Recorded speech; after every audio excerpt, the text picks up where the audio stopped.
kami dari kelompok 7.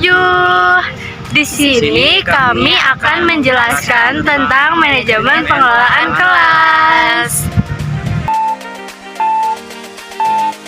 Halo guys, di sini saya akan menjelaskan tentang hakikat manajemen pengelolaan kelas. Pakar pendidikan dan Dr. Harsini berpendapat mengenai manajemen kelas, yaitu sebuah upaya yang dilaksanakan oleh setiap penanggung jawab kegiatan atau guru dalam proses pembelajaran maupun yang memberikan bantuan yang direncanakan untuk hasil yang dicapainya mendapatkan hasil yang maksimal. Sebagaimana pandangan dan pendapat pakar pendidikan tersebut,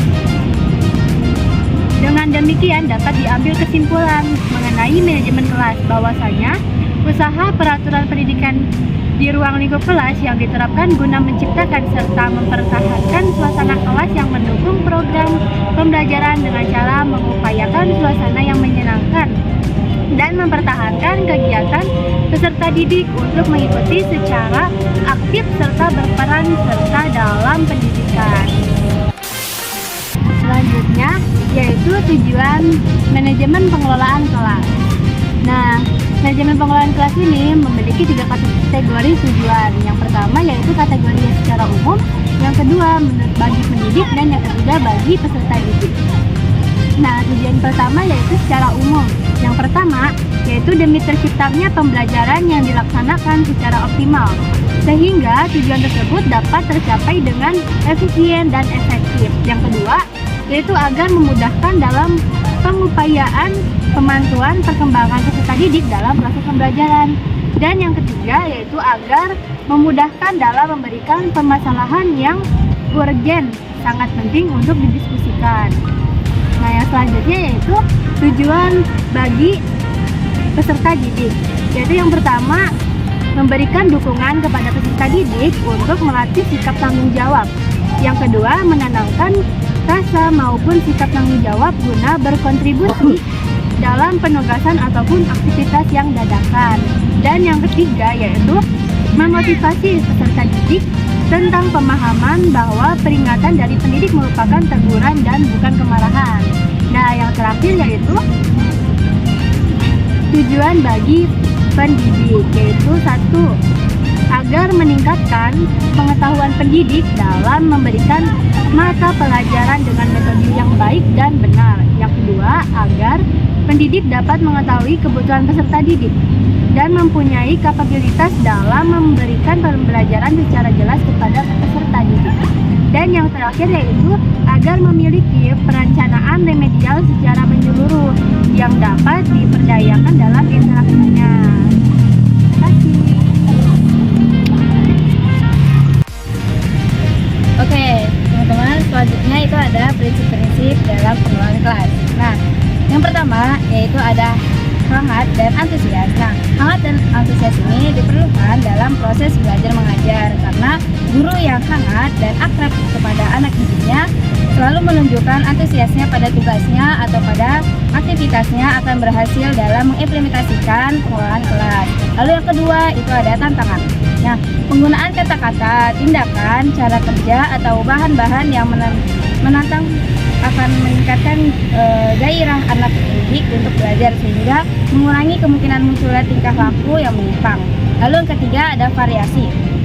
Nah, penggunaan alat atau media gaya belajar guru, pola interaksi antara guru dan anak didiknya mengurangi munculnya gangguan. Nah, variasi ini dalam penggunaan apa yang disebut di atas merupakan kunci untuk tercapainya pengelolaan yang efektif. Lalu yang keempat ada keluasan. Nah, di mana keluasan ini tingkah laku guru untuk mengubah strategi mengajarnya dapat mencegah kemungkinan munculnya gangguan anak didik serta menciptakan iklim belajar mengajar yang efektif.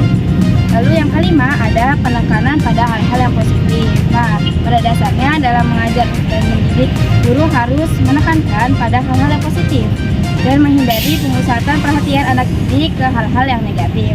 Lalu yang ke-6 yaitu penanaman disiplin diri.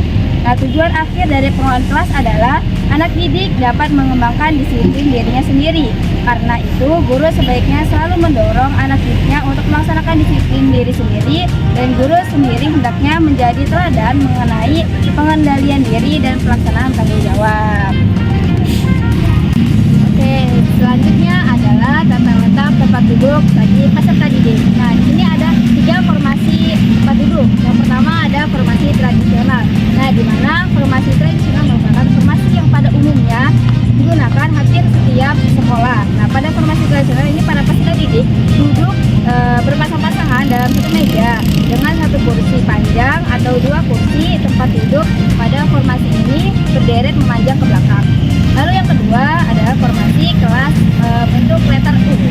Nah, di mana formasi ini sangat menarik dan mampu mengaktifkan para peserta didik sehingga mampu membuat peserta didik antusias dalam belajar. Nah, formasi bentuk U ini sangat tepat dilakukan dengan kegiatan belajar yang dilaksanakan dengan diskusi, presentasi, atau kerja tim. Lalu yang terakhir adalah formasi konferensi. Nah, di mana pada formasi ini meja yang harus digunakan adalah meja panjang yang didekatkan satu persatu dalam bentuk memanjang sehingga terbentuklah kumpulan meja berbentuk persegi panjang. Nah, kemudian para peserta didik itu duduk di kursi yang mengelilingi meja persegi panjang tersebut. Selanjutnya ada faktor-faktor yang mempengaruhi manajemen pengelolaan kelas.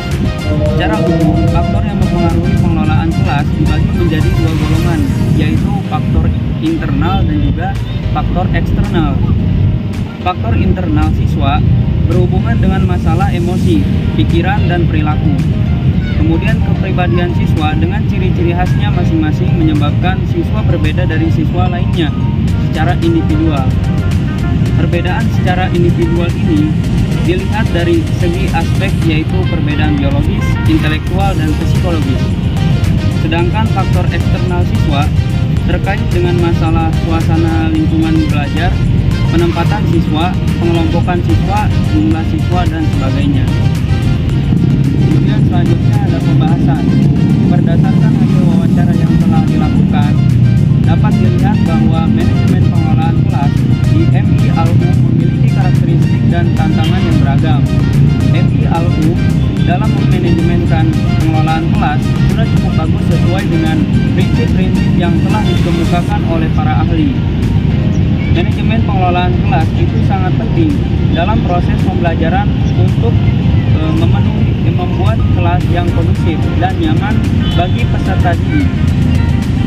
Analisis terhadap data yang diperoleh akan difokuskan pada upaya memahami hakikat dan pengelolaan kelas yang diterapkan oleh guru serta faktor-faktor yang mempengaruhi manajemen pengelolaan kelas.